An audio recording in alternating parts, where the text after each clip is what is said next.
네, 안녕하세요. 여러분의 점심시간 투자에 도움을 드리는 바쁘다 투자 하나 시작하겠습니다. 펜다송입니다. 빈세트입니다. 네, 오늘 시장 어때요? 네, 오늘 시장 사상 네. 최고가. 코스피가 4,100포인트를 앞두고 있네요. 그러니까요. 이쯤 되면 네. 뭐 5,000P는 당연히 가는 거고 네. 5,000P 그 이유가 좀 궁금해진다는 생각도 드는데 뭐 어쨌든 펜다송 아나운서 좋겠습니다. 기분 좋습니다. 네. 자, 오늘은 글쎄 이분을 통해서 이럴 때 가장 궁금한 게 정말 저 위에서 여유를 갖고 모든 걸 바라보는 이 부자들, 또 그들을 관리하고 그들과 접촉하는 이 패밀리 오피스에 몸담아 계시는 분들, 이분들의 생각은 어떤지 좀 궁금합니다. 오늘 하나더 넥스트실, 그러니까 하나그룹의 하나증권의 패밀리 오피스의 전신이죠. 하나더 넥스트실의 이종환 부장과 함께합니다. 어서 오세요. 네, 안녕하십니까.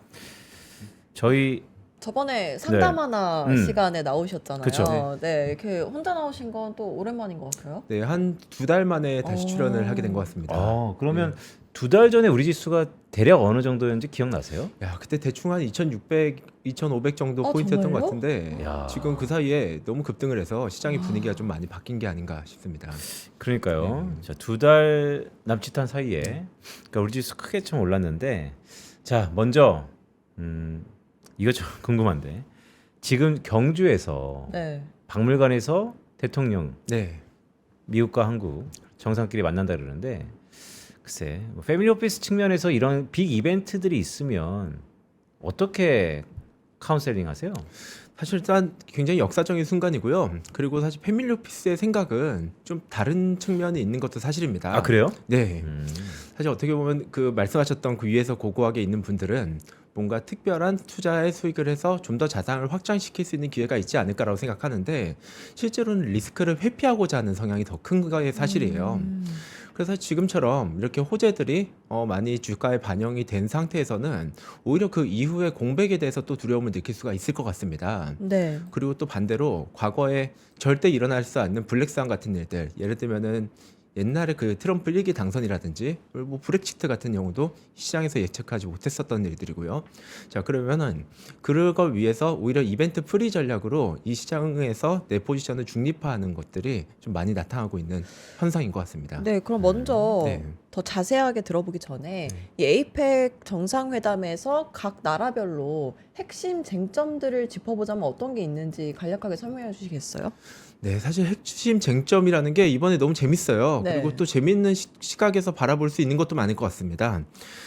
일단 에이펙 공동 선언문을 그동안 나왔던 걸 보면은 이 단어들이 뭐 협력이라든지 공존, 자유무역, 지속 가능한 성장 이런 단어들이 되게 많이 출연한 거 다르게 한두 달 전만 하더라도 뭐 만나냐 마냐부터 시작해서 네. 좀 여러 가지 난항을 겪을 것이다라고 얘기가 나왔었죠. 네. 그런데 당장 어제 오늘 나오는 뉴스를 보면은 굉장히 또 그 완화적이고 좀 평화로운 협상이 이루어질 걸로 좀 기대가 많이 되고 또 그게 시장에 반영이 되고 있는 것 같습니다.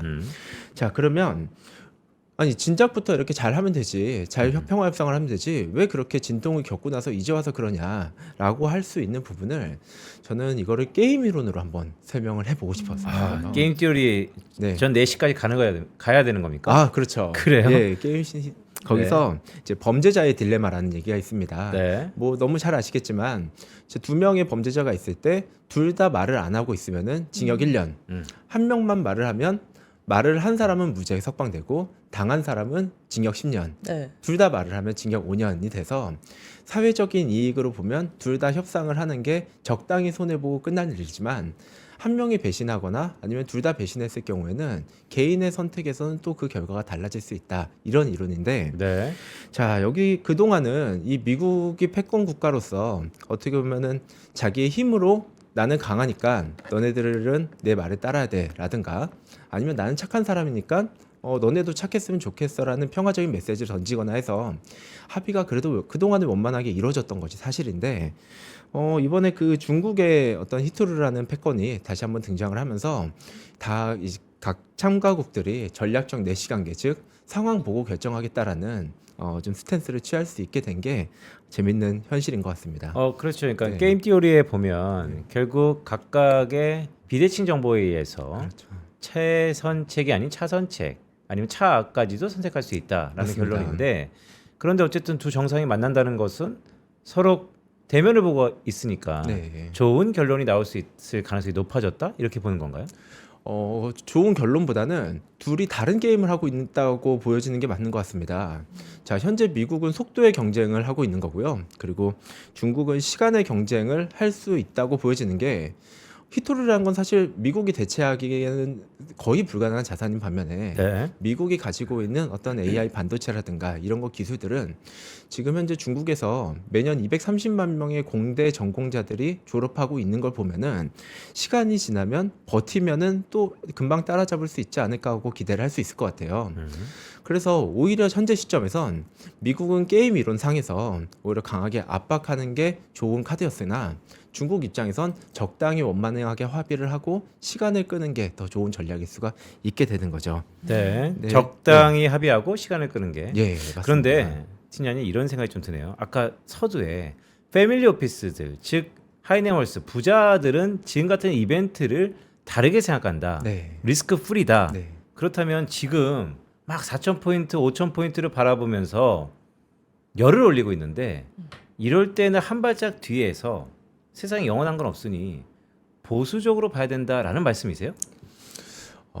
이런 말씀을 한번 드리고 싶어요. 자, 물론 패밀리 오피스 포트폴리오에서도 주식의 투자 비중이 없는 건 아닙니다. 예를 들면 50, 25, 25라는 뭐 주식 50, 채권 25, 대체 25로 투자를 한다고 했을 때 50%의 주식 자산에서 확장의 기회를 노리는 건 맞으나 그런데 오히려 여기서 50에서 수익률을 많이 갉아먹는 상황이 혹시라도 오게 되면 자, 지금 현재 여기 지금 구축해 놓은 포트폴리오가 흔들리는 것 자체를 더 두려워할 수 있다는 거죠. 이게 부자들은 그럼 돈 벌기 싫은 거 아니냐라고 물어보는 게 아니라 만약에 투자를 1년만 하고 끝낼 것이다라고 하면 이번 올해 몇 퍼센트 수익이 날 것인가가 중요하겠지만 네. 10년, 20년 만약에 늘려나간다고 하면 결국은 벤치마크 대비 수익률이 중요할 수밖에 없거든요.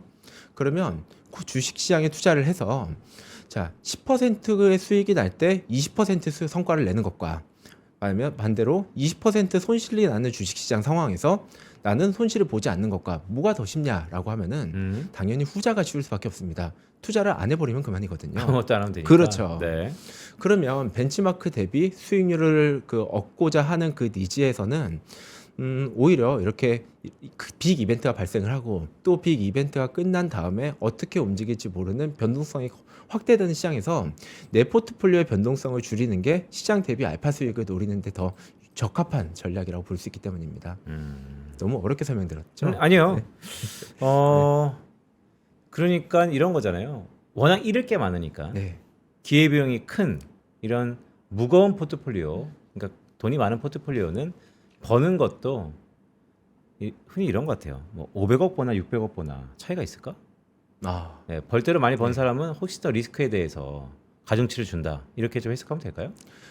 정확합니다. 그 과거에 사실 우리나라의 패밀리 오피스야 뭐 그렇게 오랜 역사를 가지지 않았지만 해외에서는 그 1800년부터 뭐 대공황도 겪었고 뭐 석유 파동도 겪었고 서브프라임도 거치면서 분명히 친구들 중에 부자였던 친구가 가난해지는 일도 많이 겪었을 거예요. 그래서 그러한 리스크에 대해서 더 많이 고민을 하고 이런 시장에서도 내가 얼만큼 벌 것인가 보다 얼만큼 잃을 것인가에 대해서 더 구조적으로 설계를 한다고 보시면 될 것 같습니다. 근데 요즘 하나증권 네. 지점에 스님이 나타나셨대요. 스님? 네, 이게 고점 신호라는데 어떻게 스님? 보세요? 스님이요? 네. 아니 스님이 나타났다고요? 정말 이 4,000포인트가 넘어가니까 이 우리 지점에? 우리 본사에? 예, 어제 그래서 그래요? 직원들끼리 쓰는 메신저에 난리가 났었어요. 증권사에 있는 어떤 괴담 같은 게 현실화되는 게 아닌가 했었는데 어제 영업부에 스님이 오셔서 주식 투자하기 위해 계좌를 만들어 가셨다. 저는 보지 못했지만 네. 그런 메신저가 어제 그러니까 화두가 됐었습니다. 말 그대로 객장에 스님이 나타났다. 네, 맞습니다. 그러면 그게 글쎄 과거에는 약간 고점 신호? 네. 그러니까 사상 최고치를 경시하다 보니까 다양한 소식들이 들리는데 근데 이럴 때 말씀하셨던 패밀리 오피스는 정반대로 포트폴리오를 꾸린다. 반대라기보다는 네. 반대라는 게 결국은 지금 주식 다 팔고 현금 포트폴리오를 가지고 있어라기보다는 그 포트폴리오 전략적인 부분에서 바벨 전략이라든지 아니면 리스크 프리 전략을 많이 활용을 하는 것 같습니다. 자, 지금 장표 한번 잠깐 보시겠습니다. 갑자기 포트폴리오 얘기로 넘어가게 됐는데요. 네. 일단 바벨 전략의 경우에는 자, 지금 현재 상황만 봤을 때는 협상이 완만하게 협의가 될 것이다. 그리고 또 중국은 시간의 싸움을 하고 있기 때문에 이번 협상으로 끝내는 게 아니라 그 이후에도 각 국가별로 간에 여러 가지 진통이 있을 수 있지 않겠습니까? 또. 네. 네, 자, 그러면 협상이 실패했을 때 그 시나리오와 그리고 협상이 성공했을 때 수혜를 받을 수 있는 종목을 양쪽 다 매수를 하게 되고 그래서 가는 시장에 올라타는 게 아니라 상승장 자체를 모멘텀으로 만드는 포트폴리오를 가져가게 되죠. 자, 이렇게 투자를 하게 되면 만약에 협상이 실패됐을 때는 대표적으로 뭐 히토류 채굴이나 정제 기업들은 많이 오를 거고요. 또 빅스 지수도 많이 오르겠죠. 그런데 만약 협상이 성공한다고 해서 저런 주식들이 뭐 큰 폭으로 빠지거나 하진 않을 거예요. 반대의 경우도 마찬가지고요. 네. 네, 그래서 잘 됐을 때 올라가고 안 됐을 때도 어느 정도 방어할 수 있는 방어적 포트폴리오를 만들어 놓고 혹시라도 리스크로 인해서 변동성이 커졌을 때 여기서 수혜를 받은 자산을 위험 자산으로 또 스위칭해서 벤치마크 대비 알파 수익을 만들어내는 그 전략을 만들 수 있을 것 같습니다. 알파 수익을 만들어낸다. 그렇죠. 네, 참 어려운 얘기긴 해요. 네. 그렇죠? 네. 네, 근데 네. 전 다시 스님 얘기로 돌아. 네. 스님 얘기? 네. 스님이 네, 꽂혔구나. 네. 신기하잖아요. 네. 근데 저는 그 스님이 오셔서 어떤 종목을 사셨는지가 궁금하거든요. 어떤 종목을 사셨을 것 같아요? 야, 그러게요. 저기 위원님께서 네. 스님이 오시면 어떤 네. 종목을 한번 아 근데 상담을 왠지 해주시겠어요? 스님이 네. 상품 가입했을 것 같지 않아요? 아, 그럴까요? 그러니까요. 요즘에 이 상품 가입하시는 분들의 또 특이점이 좀 있지 않습니까? 상품이라는 게 네. 사실 지금 같은 시대는 오히려 더 좋을 것 같아요. 아, 그래요? 네. 음. 왜냐하면 보통 이제 어떤 시대적인 변천사를 보면 그 주식에 투자하다가 어려운 사람들이 금융상 전문가한테 맡기고 분산 투자하는 분산 투자를 하겠다라고 하는 목적으로 만들어진 게 금융 상품이라는 건데 지금 시대가 되게 빨라지고 있고 그리고 빨라지는 어떤 기술력의 변화에 따라서 또 수혜를 받는 종목들이 되게 또 금방금방 변할 수밖에 없는 상황인 것 같습니다. 자, 그러면 이제 만약에 좀 이제 나이가 좀 많이 들어서 뉴스 보는 것도 좀 많이 늦어지고 시대가 받아들이는 게 좀 늦어진다면 그런 변화하는 거에 초점을 맞춰진 상품을 권유해 드리는 것도 좀 좋은 네. 방법이라 생각합니다. 최근에 그래서 추천하는 뭐 상품 같은 게 있습니까? 개인적으로 저는 추천하는 게 네. 그런데 이게 저 방송에서 상품 명을 말하면 안 되는 걸로 아니에요, 알고 있어서. 괜찮아요. 네. 아, 그래요? 네. 뭐 하나만 말씀 주세요. 왜냐하면 아까 편다성 네. 아나운서가 스님 얘기를 이렇게 했길래 네. 글쎄 스님이 오늘 실적 발표한 SK하이닉스를 미리 샀을 리는 없을 거고 네. 어쨌든 주가가 이렇게 좋다 하니 수련도 할 겸 네. 전반적으로 요즘에 가장 잘 팔리거나 아니면 수익률이 좋은 상품 하나 추천해 주세요라고 했을 가능성이 높아 보이는데 네. 아니면 스님 모양을 한 전문 투자자가 아니고서야 그래서 요즘에 좀 궁금해요. 패밀리 오피스에서는 보통 어떤 상품들을 취급하는지. 일단 저희는 네. 포트폴리오 관점에서 그 상품을 편입했을 때 얼만큼 도움이 될 것인가에 대해서 중심을 두고 도움이 된다는 게 결국 얼마나 가성비 있게 리스크 대비 리턴을 얼마나 잘 만들어낼까의 측면이라면은 사실 요즘 대부분 미국 주식이나 국내 주식은 다 많이 가지고 있을 거예요. 그러면 그걸 방어하기 위해서 삼성자산운용에서 나온 밀당 다람쥐 펀드를 많이 추천을 하고 있습니다. 밀당 다람쥐요? 네, 다람쥐? 맞습니다. 이름이 되게 펀드인데 재밌네요. 밀당 다람쥐? 예, 맞습니다. 왜 이렇게 잘 지었냐? 밀당 밀당 다람쥐? 다람쥐? 뭐지? 그렇죠. 어떻게 보면 보수적인 삼성이라는 문화에서 네. 이런 이름의 펀드가 나온다고라고 네. 해서 나올 때부터 좀 화제가 됐었던 펀드인데 글로벌 주식하고 글로벌 채권을 시장 상황에 맞춰서 비중 조절을 하는 전략이 특징입니다. 그래서 밀당이다. 네, 맞습니다. 재밌네. 그러니까 네. 웨이트 비중 조절을 그냥 밀당으로 표현했구나. 네, 맞습니다. 신선하네요. 그리고 그거 말고 하나만 더 추천을 네. 드리면 최근에 성과는 되게 안 좋아요. 그런데 글로벌 유리 자산운용에서 나온 글로벌 거래소 펀드라는 게 있습니다. 거래소 펀드. 그렇죠. 뭐예요, 그건? 한국에서는 그 코스피 그 거래소가 한국 거래소가 국영 기업이라서 이 거래소라는 회사를 우리가 사고 팔 수는 없는데 세계의 많은 뭐 뉴욕 거래소라든지 그런 도쿄 거래소라든지 이런 거래소가 주식시장에 상장이 되어 있어요. 네. 그래서 지금처럼 주가가 좀 화랑이 되고 주가의 거래량이 많아지게 되면 거래소의 수익도 당연히 늘어나게 돼서 그 주식이 또 저기 그 이제 가격이 올라갈 수 있어서 어떻게 보면 인프라의 성격도 강하고 주식의 성격도 강해서 포트폴리오 방어적인 성격으로 한 편입하면 좋을 것 같습니다. 되게 괜찮은 것 같은데 근데 왜 요즘에 시세가 안 좋아요? 그렇게 요새 안 좋더라고요. 왜 그러지? 그래서 벤치마크도 사상 대비 최고치를 경신하고 있는데? 그렇게 거래소 그거는 제가 좀 더 연구해 그래요? 보겠습니다. 네.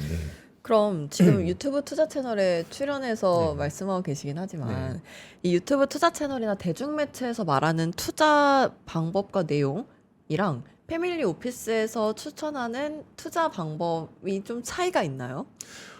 굉장히 차이가 있는 게 네. 사실 패밀리 오피스에 투자 상담을 하고 그 포트폴리오에 구축하는 과정을 보기엔 멋있어 보일 수 있는데 굉장히 지루하고 재미없는 과정이에요. 또 어떤 결과만 과정이에요? 네. 일단 개인의 커스터마이징, 개인의 니즈와 개인의 그 삶의 어떤 목적에 맞춰서 기대 수익률을 정하고 그 기대 수익률 하에서 최적의 그 가장 리스크가 적게 만드는 작업들을 이어나가야 됩니다. 그러면 당연히 자산 수도 굉장히 되게 많아지게 되고요. 또 그리고 기대 수익률 자체가 저희가 연에 8에서 한 10% 정도 만들면 제법 공격적으로 기대 수익률을 만들었다라고 하는데 그 수익률은 사실 유튜브에서 얘기하기에는 참 자극점이 도파민이 떨어지는 수익률일 수밖에 없죠. 그게 아까 말씀하신 지키는 투자랑 네, 같은 맥락인가요? 네 맞습니다. 그러면 네. 이렇게 합시다. 이게 그런 이론적으로 우리가 수많이 얘기를 하셨었잖아요. 그런데 정말 피부에 와닿으려면 이 자리에서 정말로 카운셀링을 한번 해주세요. 자, 한번 말씀 주세요. 기대 수익률. 나는 이런 기대 수익률을 갖고 있을 때 어떻게 카운셀링한다. 본보기를 좀 보여줘야 될 것 같은데. 네, 한번 네. 진행해 기대 보겠습니다. 수익률이요? 질문 한번 주세요. 네. 질문 원래 자. 하는 게 있잖아요. 카운셀링, 그러니까 테일러 메이드 하는 게 그렇죠. 신체 검사를 딱 하는 거잖아요. 네. 어떤 사람이고 네. 어떤 성향이고 그럼 기대됩니다. 와서 이제 상담하는 것처럼. 그 전에 이거부터 여쭤봐야 될 것 같아요. 네. 그래요? 혹시 올해 1월 1일부터 지금까지 수익률이 혹시 몇 %나 하셨는지? 그거 깜짝 놀랄 거. 진짜 난리 나는데. 그거 공개해 주세요. 근데 네. 한 종목이 아니라 여러 종목이니까. 어쨌든 약한 척한다. 그래 어쨌든 네. 한 48% 정도입니다. 야 여러 개라고 하는데 또 정확하게 계산을 하고 있는 거 보면 네. 매일 그래서? 이렇게 네. 위에 떠 있더라고요. 그래요? 네. 네. 네, 안녕하세요. 저 네. 상담하러 왔는데요. 네. 네. 제 포트폴리오를 네. 짜주신다고 해서 왔습니다. 네. 근데 저는 연 25% 정도 수익이 났으면 좋겠고 네. 종목은 많지 않았으면 좋겠습니다. 어떻게 짜면 좋을까요? 그러면 일단 기대 수익률 자체가 굉장히 높은 상황이라서 지금 가지고 있는 그런가요? 아니, 그러면 가만히 있을게요. 네, 네. 가지고 있는 포트폴리오에서 지금 편중되어 있는 자산들을 좀 분산을 했으면 좋겠어요. 이게 단순하게 기대 수익률을 낮춰서 뭐 채권 투자해라, 뭐 리츠 투자해라 이런 것들이 아니라 섹터를 좀 다변화를 했으면 좋겠습니다.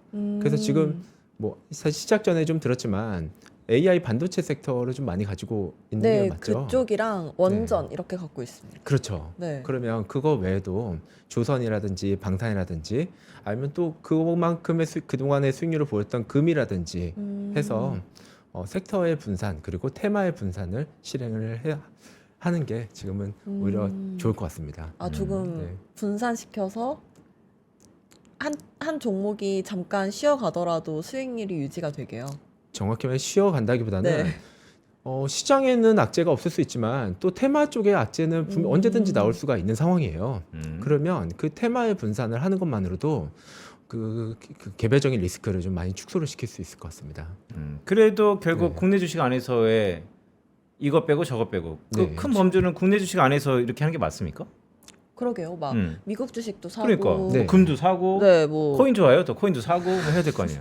지금 아까 전에 미국 주식 가지고 있다고 제가 생각을 했었는데 국내 주식입니다. 맞습니다. 그래서 자산 배분의 어떤 핵심이 결국은 자산의 분산하는 거 이게 가장 중요하고요. 두 번째는 지역의 분산. 그 뭐 국내, 뭐 중국, 미국, 한국 다 여러 군데 사는 것. 세 번째가 전략의 분산인데 각각의 분산 자산별로도 연에 20%씩 수익률을 짱짱하게 낼 수 있는 자산들이 다 포진이 되어 있어요.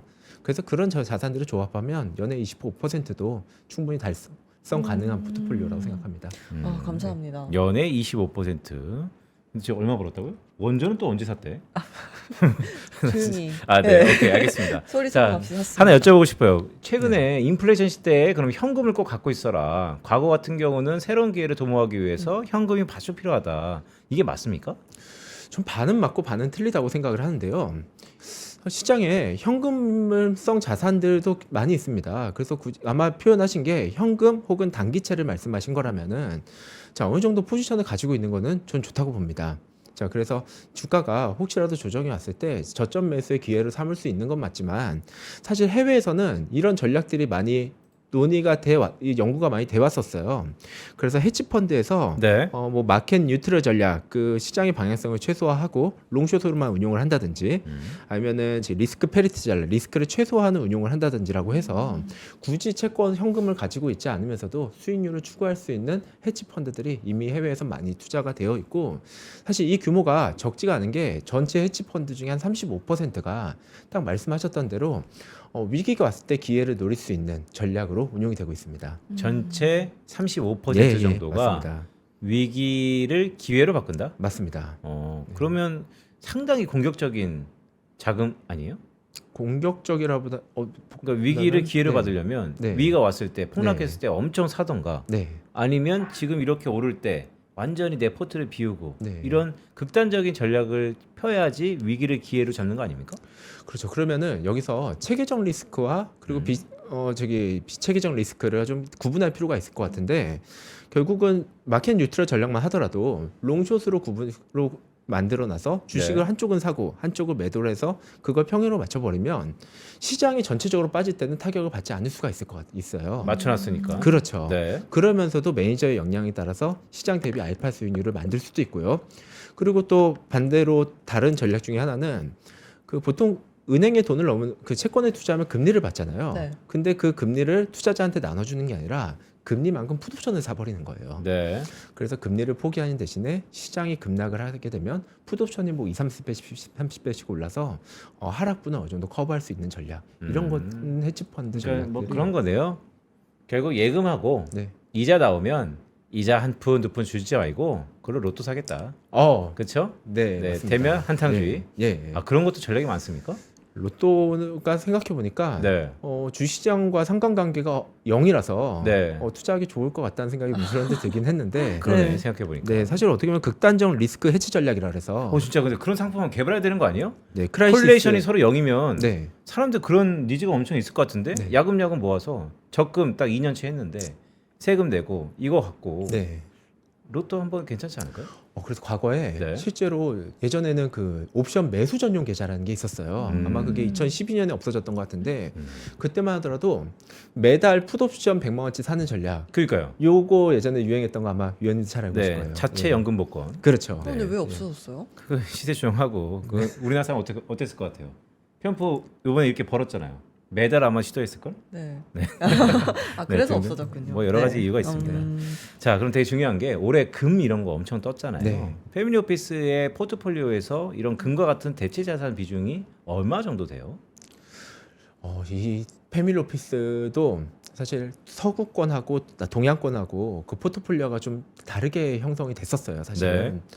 그래서 대표적으로 유럽, 미국으로 대표되는 서양의 패밀리 오피스의 경우에는 굉장히 보수적으로 투자를 하기 유명했고요. 네. 그리고 홍콩, 싱가포르로 대변되는 아시아의 패밀리 오피스는 뭐 되게 레버리지 상품도 많고 되게 확장적인 그 포트폴리오를 구성을 했다가 네.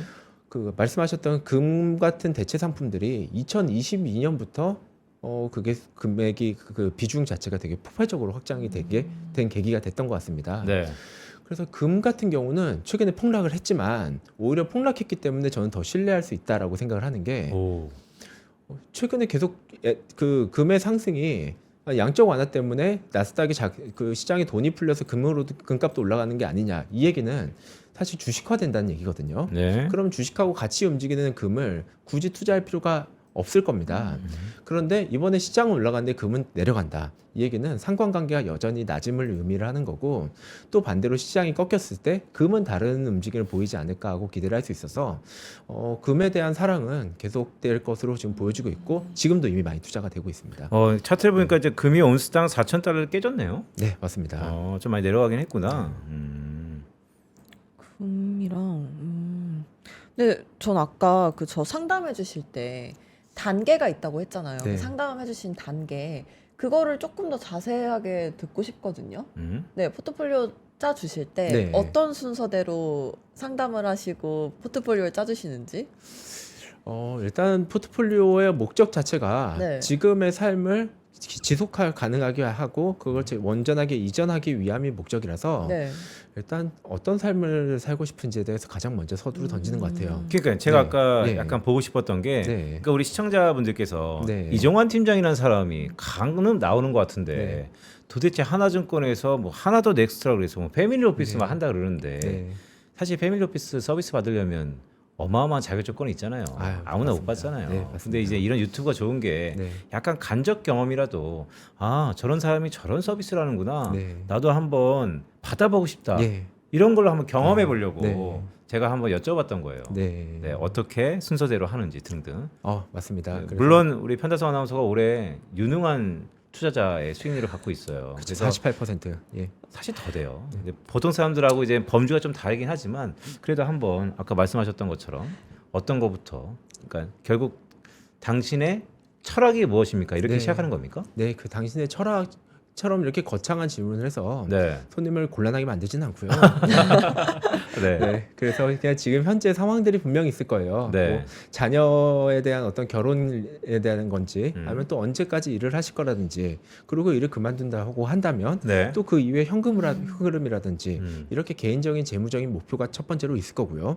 그리고 두 번째는 그 재무적인 목표를 이루는 과정에서 자산의 이전, 자녀들한테 증여와 상속은 언제쯤 어떻게 이루어 그 증여를 해주고 싶으신지. 또 그리고 나이 드신 분들은 또 그런 거 걱정하시거든요. 증여를 해주고 나면 자녀들이 날 안 찾아올까? 안 찾아오죠. 예, 음. 아 그렇습니까? 안 찾아오지.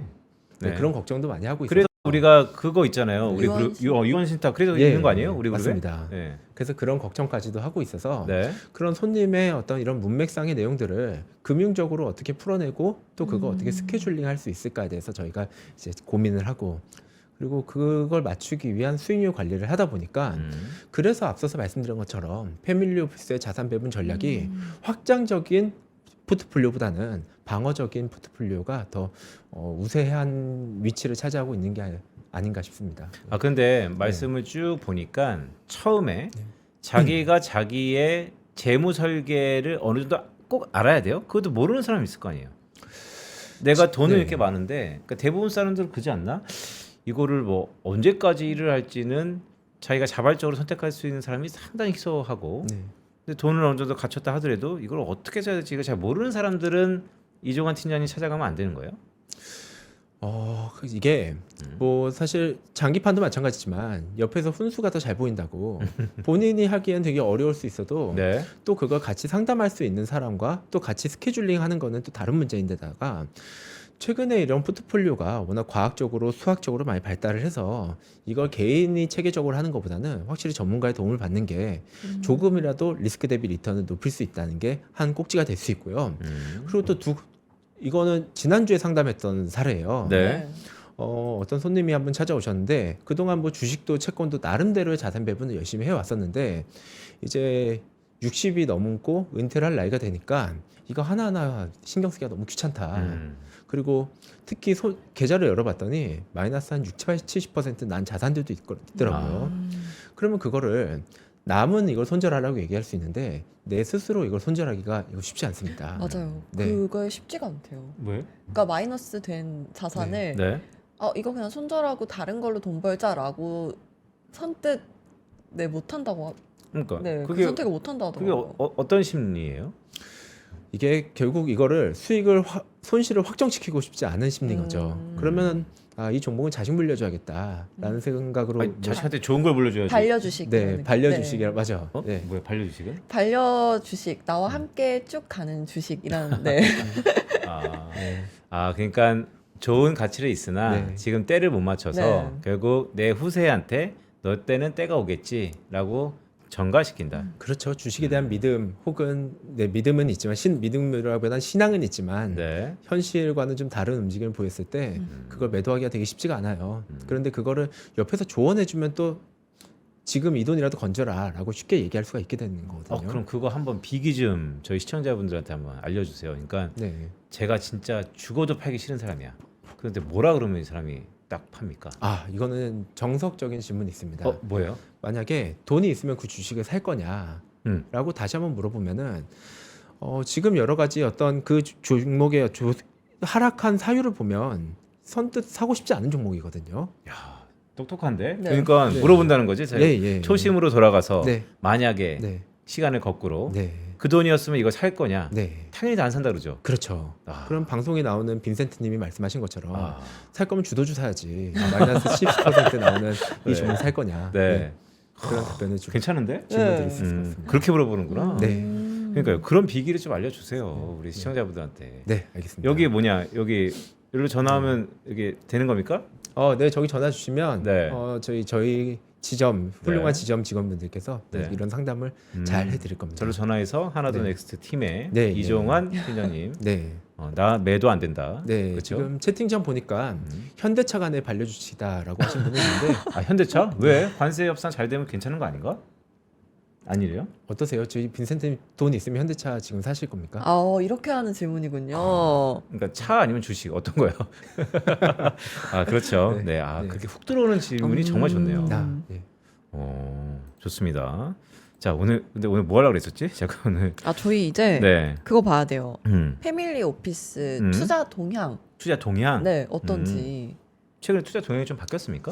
일단 글로벌 패밀리 오피스의 투자 동향을 보면 앞서서 언급해 주셨던 대체 투자의 네. 확대 결국은 예전에는 재미삼아 이런 전략도 있구나 하고 투자해 보는 거라면 지금은 전체 패밀리 오피스 규모에서 한 27% 가까이가 27% 가까이가 대체 투자로 많이 성장을 한 것 같습니다.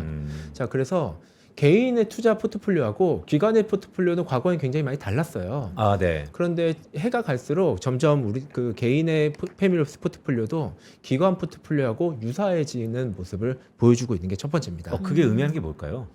결국은 리스크 대비 리턴, 가성비가 뭐냐라고 했을 때 기관 투자자는 그동안 극강의 가성비에 투자를 했었는데 개인도 결국 지키는 투자로서 방향이 전환되고 있다라고 볼 수가 있는 거죠. 개인도 많이 네. 똑똑해졌다. 맞습니다. 그렇죠. 예. 그리고 두 번째가 이거는 국내와 다르게 미국의 얘기인데요. 네. 공모펀드의 투자 비중이 높아지고 있어요. 다시요? 네, 다시요. 왜 그러지? 그게 이 대체 투자라는 게 사실 되게 폐쇄적이고 유동성도 떨어지는 자산이 굉장히 많았습니다. 그런데 우리나라도 마찬가지면 뭐 과거에 라임이라든지 옵티머스 뭐 이러면서 사모펀드가 좀 위험하다라는 인식이 있었는데 그건 해외도 마찬가지거든요.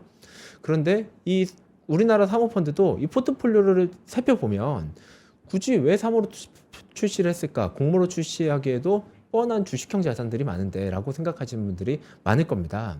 그래서 해외에서도 이 대체 투자에 대한 니즈가 많아지게 되고 그러면 그 폐쇄적인 대체 투자들이 이거를 공모로 출시를 많이 하게 됐어요. 그래서 대체 투자의 인기가 많아지게 됐는데 이걸 폐쇄적인 것보다는 좀 투명하게 그리고 유연하게 투자하려는 니즈가 많아졌고 운용사들도 그래서 공모펀드를 많이 출시를 하게 됐습니다. 근데 네. 글쎄 제가 좀 가물가물한데 사모와 공모가 출시하는 조건이 완전 다르잖아요. 완전히 다르죠. 그 AUM 사이즈도 다르고. 네. 그래서 대부분 공모로 하고 싶지만 여타 이유로 사모를 하는 거 아닙니까? 물론 사모로 해서 인센티브도 있지만 가장 크리티컬한 게 AUM 아니었어요? 아니 사실 AUM은 네. 50억만 넘으면 되는 거라서 사모 공모 다 똑같아요? 사모는 상관없는데 공모는 50억을 넘지 못하면 네. 이제 펀드를 1년 안에 강제 청산당할 수 있으니 그렇죠. 네. 예, 규모의 리스크가 있는데 정확한 거는 운용에서 얼마나 편하냐에 대한 부분이에요. 맞다. 네. 그래서 사모는 사적으로 하냐 공적으로 하냐. 그렇죠. 맞다, 레버리지를 맞다. 쓸 수 있냐 없냐인데 네. 실제로 그 주식에 투자하는 사모펀드 중에서도 레버리지를 안 쓰는 상품이 대부분이거든요. 그러면 그거를 공모로 충분히 오픈을 해서 이거를 좀 유동성도 놓고 좀 투명하게 운용할 수 있는데 이제 운용사에서 사모를 많이 내는 이유는 속도 때문에 그렇습니다. 네. 공모는 준비하는 기간이 오래 걸리고 사모는 바로바로 출시할 수 있어서 편의성 때문에 사모로 많이 출시하는 것 같습니다. 그러니까 후딱후딱 사모로 예, 키우고 네. 여차하면 또 공모는 일단 해놓고 맞습니다. 그렇죠. 예전에 펀드 매니저 하셔갖고 그러니까요. 네, 그런 비기를 그렇죠. 그러면 대체 투자 비중이 확대되고 있고 공모펀드 투자가 확산되고 있다. 네. 그리고 또 동향 특징이 있나요? 그리고 이거는 좀 연장되는 얘기인데요. 네. 금하고 헤지 펀드를 투자하는 비중이 높아졌어요. 잠깐만요. 금하고 헤지 펀드라는 게 좀 네. 와닿지 않는 게 저는 개인적으로 금은 그냥 자산이잖아요. 네, 금 헤지 자산이죠. 펀드는 하나의 툴이잖아요. 네, 툴이죠. 근데 그거를 뭐 그게 피어 그룹이 아닌데 이렇게 같은 선상에서 보는 게 맞는 거예요? 그 두 가지의 공통점이 있습니다. 시장과의 상관관계가 낮다는 점인데요. 보통 대체 투자에 투자하는 목적 자체가 시장과 다르게 움직이기 때문에 투자를 하는 건데 이 유동성이 풀리면서 기존의 대체 상품이었던 리츠라든가 인프라 이런 게 다 주식화가 돼 버렸어요. 주식이 올라갈 때 같이 올라가고 떨어질 때 같이 떨어진 거죠. 심지어 이제 비트코인까지도 주식화가 되어버린 상황에서 네. 이제 결국은 그 남아 있는 게 금하고 헤지 펀드밖에 없습니다. 금의 경우에는 완전히 좀 지금도 보시다시피 다른 움직임을 보여주고 있고 헤지 펀드의 경우에는 전략으로서 그 움직임을 다르게 가져가는 말씀드렸던 롱숏이라든지 아니면은 이벤트 드리븐 전략이라든지 CTA 전략이라든지 이렇게 전략으로서 차별점을 가지고 가서 금과 헤지 펀드의 AUM이 최근에 크게 늘어나고 있습니다. 헤지 펀드의 부자들이 많이 가입을 한다는 거죠. 네, 맞습니다. 그들의 운영 전략을 네, 바이한다는 것. 네, 맞습니다. 근데 금이요. 최근에 들어서 조금 조정을 받는 거지. 지난 2, 3년 동안 우리 예전에 금괴 가져오셨던 분 누구였죠? 아, 정현교 그쵸? 사장님이요. 네. 저희 PB 분께서 금까지 가져오면서 그만큼 그 뒤로도 금 엄청 올랐어요. 금은 나스닥하고 거의 콜레이션이 상당 부분 높았던 올해 한 해 아닙니까? 네, 올해는 한 해였는데 네. 그러면 사실 상승장에서야 올라가는 게 컬레이션이 높겠지만 결국은 포트폴리오 관점에서는 이거 1년이 아니라 3년, 5년, 길게는 10년 이상을 바라봐야 한다고 했을 때 자, 그러면 코렐레이션 상승장에서는 같이 올랐으니까 높았지만 떨어질 때는 그러면 같이 떨어질 거냐에 대한 거는 또 지켜볼 만한 재밌는 포인트인 것 같습니다. 네, 그럼 이건 글로벌 패밀리 오피스 네. 투자 동향이잖아요. 네. 그럼 국내 패밀리 오피스 시장은 현황이 어때요? 네, 이제 사실 국내 패밀리 오피스 시장이 이제 5년도 안 됐습니다. 그래요? 네, 나온 지가요. 그거 빨리 해야겠다. 5년밖에 안 됐으면 아직 무주공사 아니에요? 아직 무주공산이었고요. 네. 그리고 또 증권사들 입장에서도 이 패밀리 오피스에 도입하면서 처음에 마케팅을 해야 되다 보니 자, 패밀리 오피스를 어떻게 차별화를 할 것인가에 대한 고민이 많았는데 처음에는 결국은 지점을 고급화하고 뭐 선물 좋은 거 갖다 주고 그래서 비재무 서비스의 확대 쪽으로 초점이 맞춰져 있었어요. 그래서 우리는 이것까지 제공해 줍니다의 경쟁이 됐다면은 이제 한 5년 정도 지나니까 어느 정도 탄착군이 좀 형성이 되는 것 같아요. 좀 선두 주자들을 필두로 해서 이 지속 관리 가능한 포트폴리오의 형성이라는 기본적인 중심으로 들어오고 그리고 우리는 다행히도 미국과 유럽이라는 좋은 선생님들이 있어서 그들의 포트폴리오를 보고 국내에서도 특화 상품이라든지 OCR을 활용해서 이렇게 포트폴리오의 다변화 그리고 대체 투자의 확대 쪽으로 서비스의 질이 좀 통일돼 가는 과정이 있는 것 같습니다. 그러니까 글로벌리 뭐 싱가포르를 비롯해서 패밀리 오피스의 비즈니스는 상당히 의미 있는 사이즈로 발전됐는데 한국은 아직까지는 그 글로벌의 큰 트렌드에 비해서는 뭐 자산 규모가 좀 작았으니까요. 하지만 올해 제가 매일 보잖아요. 올해 상당 부분 사람들이 돈을 벌었을 거예요. 그랬을 것 같아요. 주가가 벌써 YTD로 거의 50% 훨씬 넘었는데 그러면 예전보다 패밀리 오피스 약간 탄착군이라는 말씀 주셨는데 많은 사람들이 이제 규모가 가능성이 넓어졌지 않았습니까? 네. 이런 사람들을 나에게 오라라고 할 수 있는 이종환 팀장님 하나도 넥스트 만에 특화된 뭐 비기가 있어요? 야, 비기라기보다는 네. 일단 이런 사람들이 나에게 오라는 어떤 대상부터 먼저 말씀드리면은 최근에 이 패밀리 오피스의 손님 자체도 많이 고령화가 됐습니다. 고령화요? 예, 그렇죠. 실제로 패밀리 오피스를 가진 사람들의 평균 연령이 이제 60대가 넘었다는 보고서도 있어요. 그러면 그들의 경우에는 자, 과거처럼 민첩하게 이런 투자가 좀 어려움을 느끼거나 아니면 이제는 그런 복잡한 거 다 떠나서 매일 골프나 치러 다니고 싶다라고 네. 하시는 분들이 먼저 찾아오셨으면 좋겠고요. 그리고 두 번째로 저희만의 필살기라고 한다면은 네. 일단 첫 번째는 은행과의 연계를 통해서 네. 단순하게 투자뿐만 아니라 뭐 은행 캐피탈, 뭐 보험 이런 상품까지도 다양하게 저희가 패밀리 오피스에 걸맞는 서비스를 드릴 수 있다는 게 하나증권만의 특징일 수 있고요. 원샷이구나. 그렇죠. 가면 그냥 은행부터 투자자산, 보험 설계까지 그냥 원샷에 딱 되는군요. 심지어 저희 캐피탈사도 있어서 자동차 리스까지도 좀 이렇게 그래요? 원스톱으로 책임을 져드리고 있습니다. 네. 그래서 원샷 서비스가 첫 번째. 그래서 이쪽은 비재무 서비스에 대한 부분이고 재무 서비스에 대한 부분은 저희 팀 자체가 전부 운용사 출신으로 구성이 되어 있습니다. 그래서 그 누구보다도 상품에 대한 컨빅션 그리고 연구 그 리서치만큼은 더 잘한다라고 봐서 결국 자산 배분 포트폴리오 안에서 전체적으로 리스크 관리는 하겠지만 그러면 공격수의 부분은 얼마나 더 공격적으로 수익을 얻어낼 수 있는가에 대한 부분만큼은 제가 정말 잘할 수 있다라는 걸 어필드리고 싶습니다. 그러니까 투자라는 것이 해답은 없지만 투자 운용사 펀드 매니저들이 단단하게 구성된 팀이 예. 지금처럼 알파가 희소해지는 이 시기에 좀 더 두각을 나타낼 수 있다 이렇게 이해하면 될까요? 정확합니다. 네. 한마디 정리를 해주셨네요. 정리 네. 감사합니다. 네. 근데 뉴스 보면 저보다 더 잘생겨진 것 같아요. 감사합니다. 네. 지금 댓글에서 난리 났어요. 편다선 아나운서 난리 났다고? 아니요, 잘생기셨다고. 아. 네. 오늘따라 엄청 웃네. 네, 지금 많이 전화 주시면 음. 네, 거기까지만 하겠습니다. 네. 알겠습니다. 네, 하나 더 넥스트실 이종환 부장님과 함께했습니다. 고맙습니다. 네, 고맙습니다. 감사합니다. 네, 저희는 잠시 광고 듣고 지금 시장 어떻게 움직이고 있는지 살펴보겠습니다. 부장님, 요즘 입맛이 통 없어요. 왜? 요즘 투자가 다 안 되나 봐. 제가 산 것만 떨어져요. 어떻게 하죠? 그렇다면 밥보다 투자 공부해보는 건 어때? 매일 오전 11시 남들보다 한 발 앞서가는 당신을 위한 든든한 투자 정보가 찾아옵니다. 지금 꼭 사야 할 핵심 종목과 시장의 향방에 대한 명쾌한 예측, 미리 준비해야 할 투자 트렌드까지 꾹꾹 눌러 담아드립니다. 밥보다 더 든든한 계좌를 원하세요? 밥보다 투자 하나 많은 시청 부탁드립니다. 남다른 수익을 원하세요? 한 발 더 앞서가고 싶으세요? 시간은 없고 매일 둘이 뭉실한 정보만 주는 투자 방송에 지치셨나요? 점심시간 딱 1시간만 더 투자해보시는 건 어떠세요? 진짜 돈 되는 정보, 진짜 투자하는 사람들의 이야기를 들려드립니다. 매일 오전 11시 남들보다 한 발 앞서가는 당신을 위한 든든한 투자 정보가 찾아옵니다. 지금 꼭 사야 할 핵심 종목과 시장의 향방에 대한 명쾌한 예측, 미리 준비해야 할 투자 트렌드까지 꾹꾹 눌러 담아드립니다. 밥보다 더 든든한 계좌를 원하세요? 밥보다 투자 하나 많은 시청 부탁드립니다.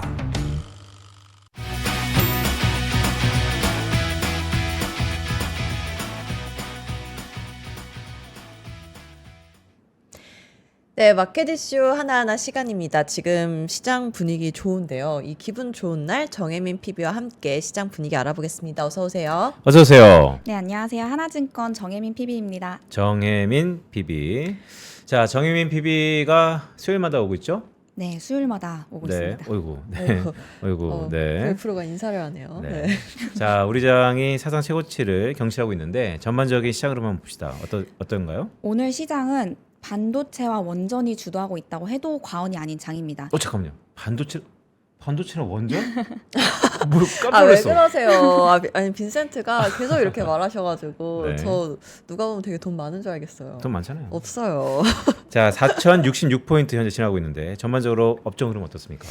오늘 아까 말씀드린 것처럼 오전에 하이닉스 실적 발표 나왔고 어제 미국 원전 협력 관련해서 기사가 나오면서 오늘 지금 장중에 오르는 종목들을 보면은 하이닉스 장중에 지금 5% 이상 상승하고 있고요. 두산 에너빌리티가 뒤이어서 7% 상승하면서 오늘 거래대금 상위에 올라와 있습니다. 좀 네. 이슈들 조금 구체적으로 보면은 오늘 하이닉스 실적 발표 난 거는 사실 다 아실 것 같아요.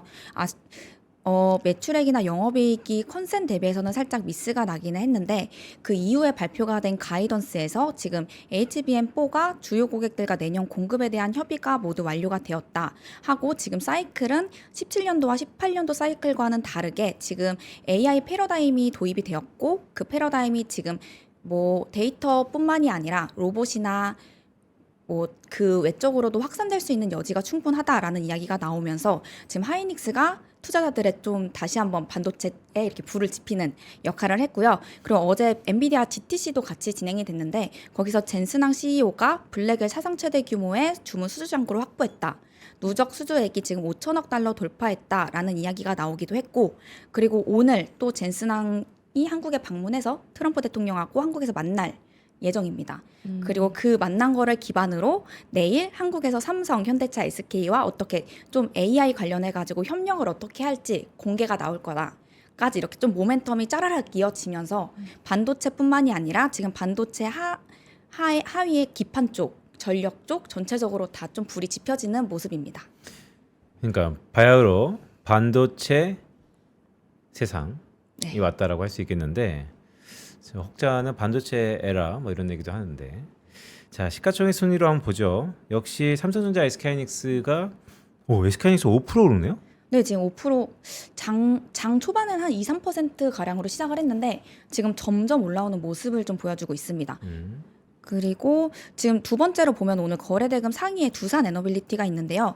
두산 에너빌리티뿐만이 아니라 거래대금 상위에 보면은 두산 에너빌리티, 현대건설, 그리고 좀 아래로 내리다 보면 한국전력, 그리고 오늘 삼성물산까지도 조금 상승하는 모습을 보여주고 있습니다.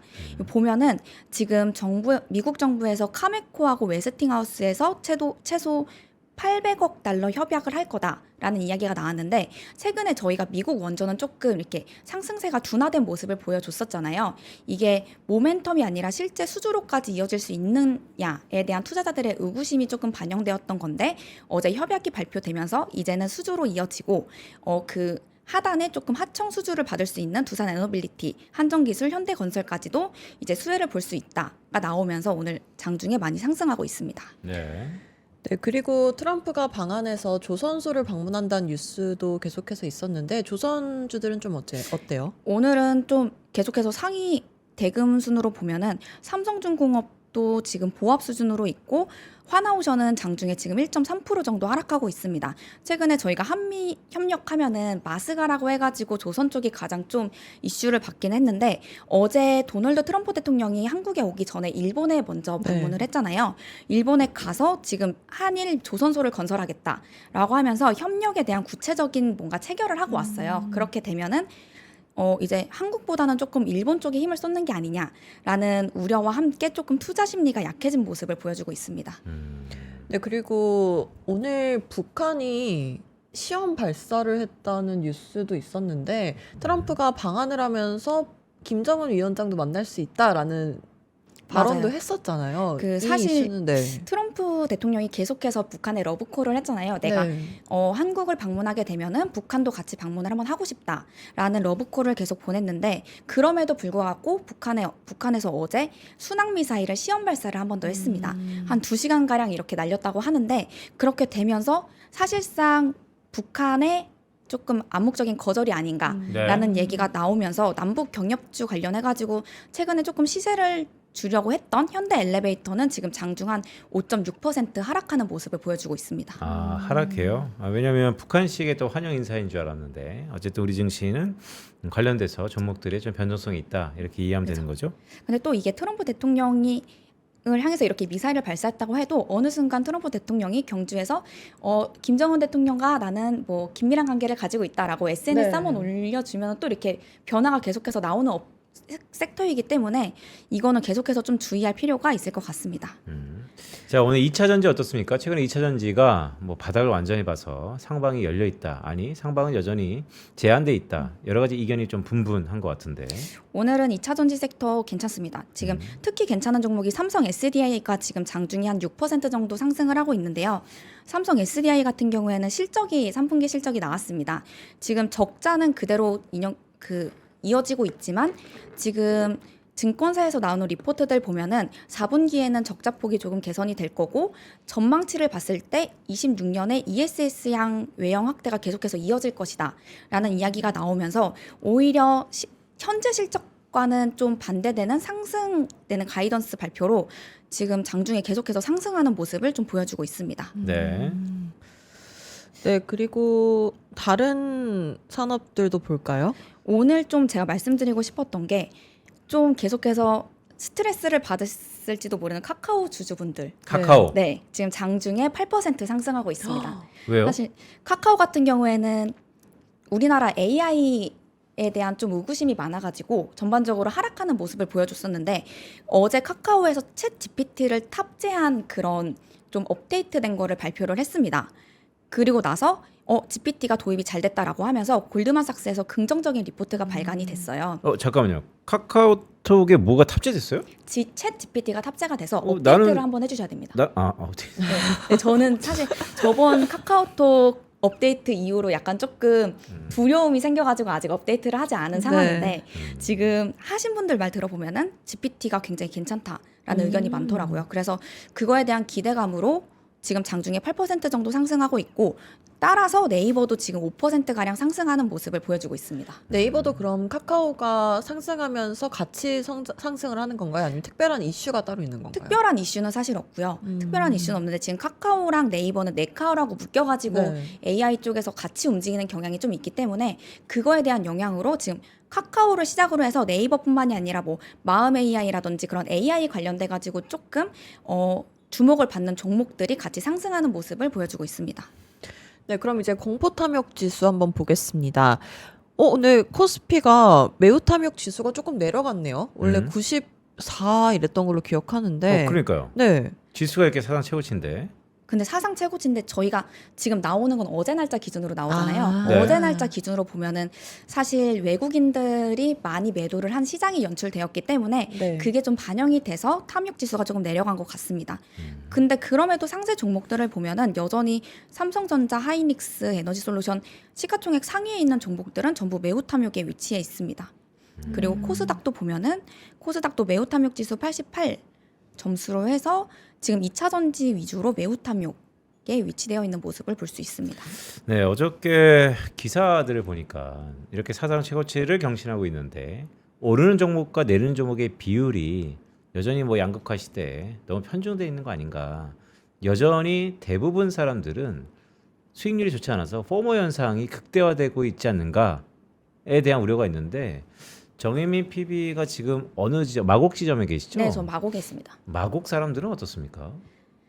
지금 저희도 똑같아요. 저희도 똑같고 대부분이 개인 투자자 분들이시잖아요. 그러면은 주도주라고 하면은 반도체 뭐 SK 하이닉스를 가지지 못한 분들은 지금이라도 사야 되냐라는 질문을 정말 많이 하시고요.